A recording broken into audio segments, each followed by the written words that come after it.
You ever hear something so out of place it makes your skin crawl?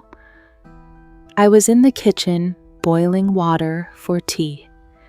It was a quiet Sunday, one of those lazy afternoons where the silence feels heavy but comforting. Jason, my husband, was upstairs taking a work call. I wasn't suspicious, not yet. Then I heard a laugh, not his, not mine, hers, my sister, Eliza, and not the polite sister-in-law type of laugh. It was deep, familiar, intimate, the kind of laugh you hear when someone's being flirted with. I walked halfway up the stairs and paused. The door to the guest room was cracked open. Jason's voice, low, Eliza's, teasing. Something in my stomach dropped, but I didn't storm in. No, that's not who I am. I listened. I waited.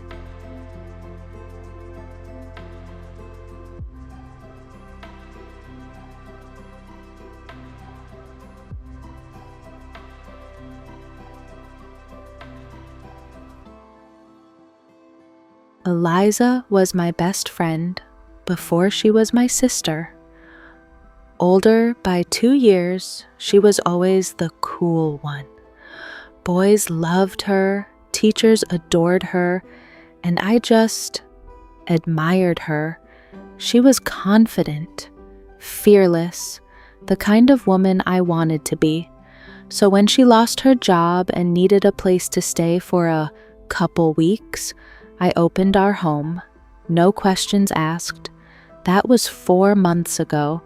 I remembered the late-night movie sessions they started having when I went to bed early.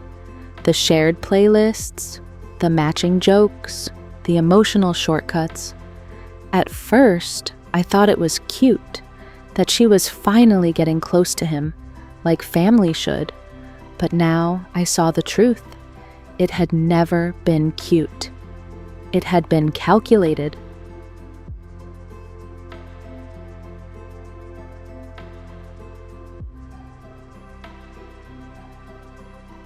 I didn't need a confession.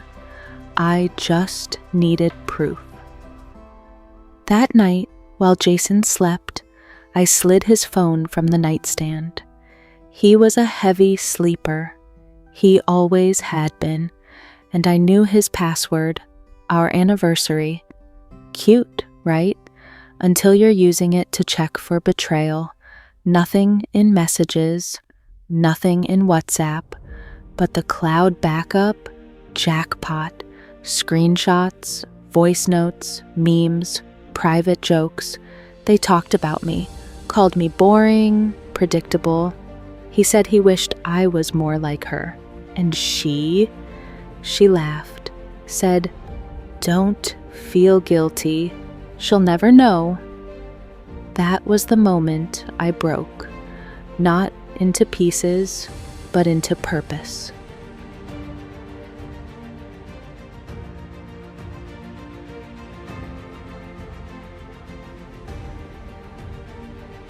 I didn't confront them. I played along. For 3 weeks, I cooked, cleaned, and even laughed at Jason's jokes. I helped Eliza update her resume. I was the perfect wife, the perfect sister.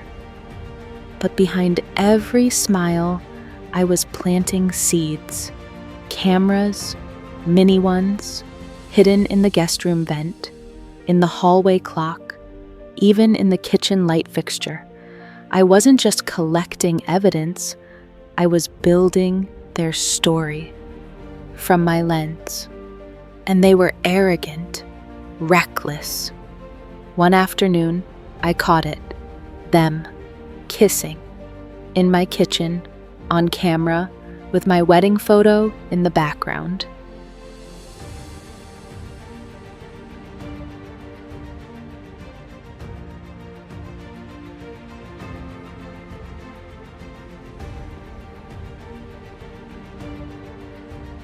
I printed everything, labeled folders, categorized photos, transcribed audio. It wasn't just evidence, it was a narrative, a case. Then I played the long game. I set up a weekend away for myself. Told them I'd be visiting Mom 2 cities over. Even made a few Instagram posts from the train. But I never left. I stayed in a hotel down the street, logged into the hidden camera feed, watched them move like they were safe. Comfortable. Eliza even slept in our bed. And I was the demolition crew.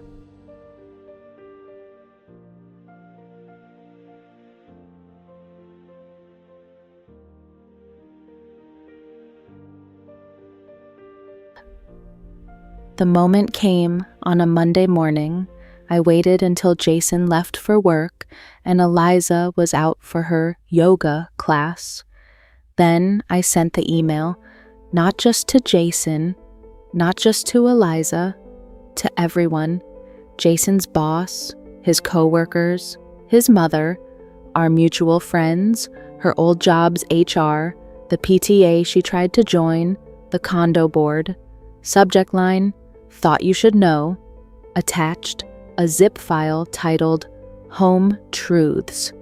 That's when my phone started exploding. Calls, messages, some of them angry, some stunned, some apologizing to me. I didn't answer a single one.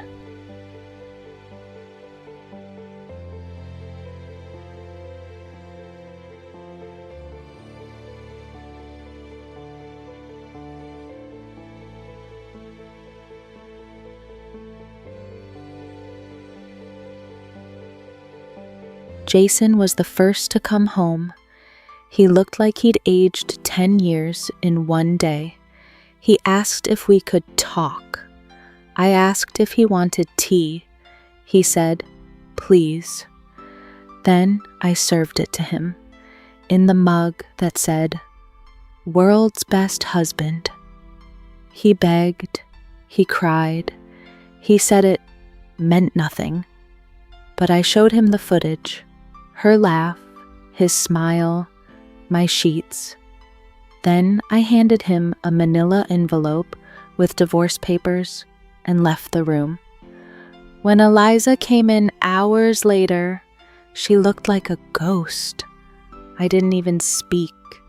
She was dead to me the second she let him touch her.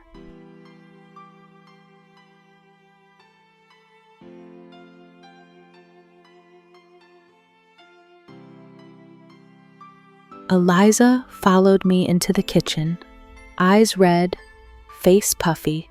She tried to cry. She said, it was a mistake. I said, mistakes don't happen for 4 months in someone else's house. She said she was lonely. I said, you had a sister. She tried to hug me. I stepped back. I didn't yell. I didn't cry. I simply said, get out. She asked, can I stay the night? I looked her in the eye and said, if I ever see you again, I'll burn everything you love.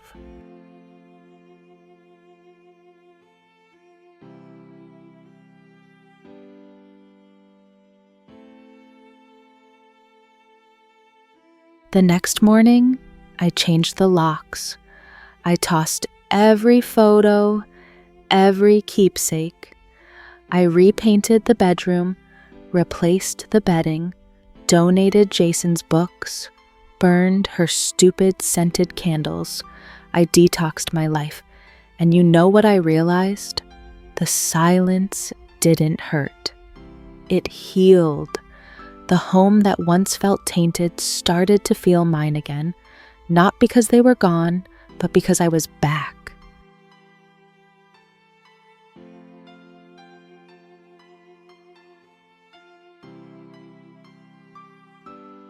Eliza moved back in with our parents. Jason got demoted. Turns out Cheating in the office wasn't his first ethical slip-up. Mutual friends split like a divorce. Half rallied behind me. The others, silence. But I didn't care. I started posting again, not cryptic quotes, just me, living, smiling, painting. Jason sent flowers, letters, even a video once, apologizing, saying he still loved me. I watched the video once, deleted it, and blocked his number for good.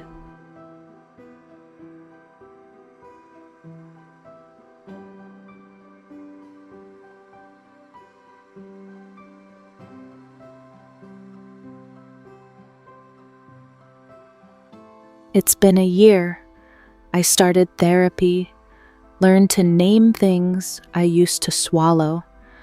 I forgave myself for not seeing the signs. I forgave the girl who wanted to believe in people, but I didn't forgive them. Not yet. Maybe never. And that's okay. I've started dating again, slowly, carefully. I ask questions now. I trust, but I verify. And most importantly, I never forget what I survived.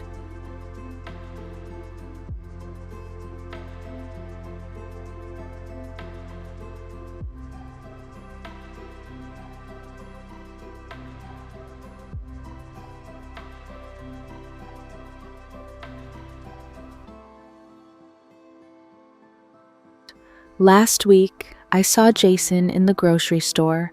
He looked smaller, not physically, just diminished. He smiled. I didn't. He said, "You look amazing." I said, "I am amazing." He laughed like we shared something. We didn't. We never would again. No anger, no pain, no longing, just peace. I turned and walked away, not because I wanted him to chase me, but because I no longer needed him to. And that was the revenge no one saw coming.